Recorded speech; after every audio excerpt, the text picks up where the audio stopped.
Mahal na po Jesus Nazareno, ipinahayag mo sa pamamagitan ng krus ang walang baling na pag-ibig ng Diyos sa sangkatauhan. Pakinggan mo ang kahilingan, lalo na para sa mga nangangailangan ng iyong tulong at awa. Makamtan nawa namin ang iyong kasagutan na may utang na loob na tinatanaw.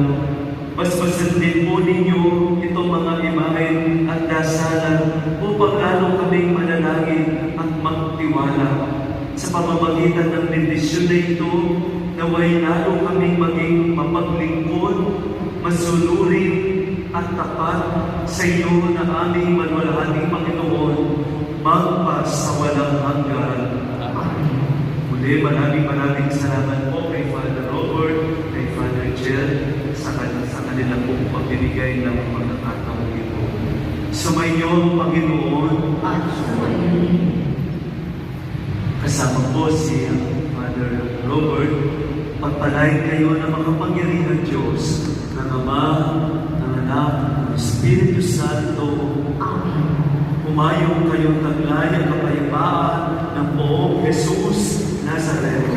Salamat sa Diyos.